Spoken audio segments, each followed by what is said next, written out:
So, ayan guys, this is Bilis. Kung need yun ng money na gusto ninyong paghiraman, I highly recommend Bilis. Reason as to why nire-recommend ko yung Bilis dahil maganda siya, 3 months to pay or 6 months to pay. So, ito guys, first of all, meron akong nakikita ninyong 4,000 limit. Then, yun yung binigay sa akin ni Bilis na limit. First time ko lang dito sign up. Then, ayun yung binigay na limit sa akin, 4,000 pesos. So, guys, tinry ko siya. Nanghiram ako ng 500 pesos. And as you can see, ang pinili kong kung kailan ko babayaran is 3 months to pay. Ang first date na babayaran ko is April 22, 2024 for only 184 pesos.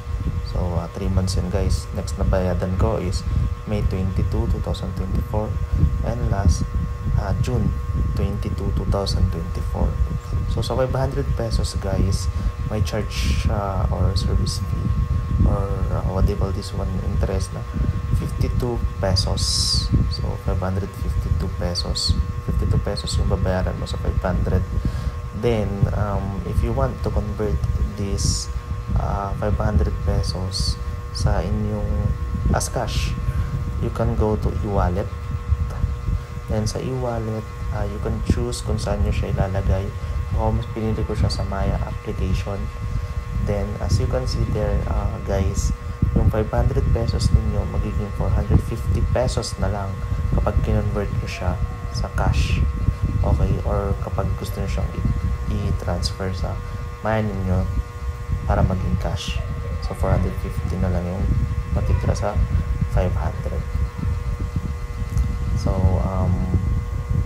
guys, then, paano ba dito sign up? Download nyo lang yung application. After nyo ma-download yung application, may mga need siyang information.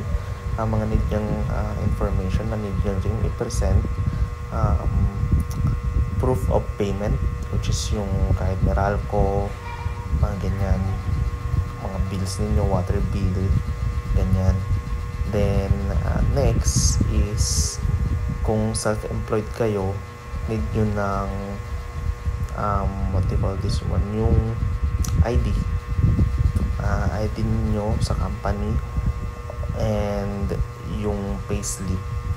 Then yung ID na nila na isa pa is yung government ID like postal ID, SSS ID or NBI clearance. Yan yung mga need. Pero kung sakaling hindi naman kayo employed, tas gusto nyo manghiram ng pera dito sa Bilis, you can choose self-employed, tapos click nyo lang yung freelance. Pero ang limit lang na ipapahiram sa inyo guys is only for 500 pesos. After ninyo mabayaran yung 500 pesos, saka kayo ulit pahiramin ni Bilis. Bayaran nyo siya mas maganda within what do you call this one, 1 month.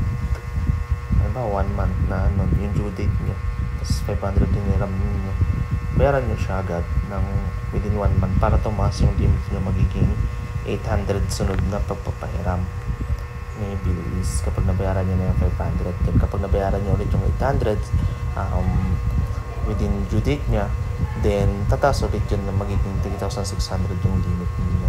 So okay dito guys, kahit na may trabaho ka o wala ka, as long as nagbabayad ka, approve agad yung paghiram ninyo ng pera. So I highly recommend this Bilis guys. Try nyo na, good siya.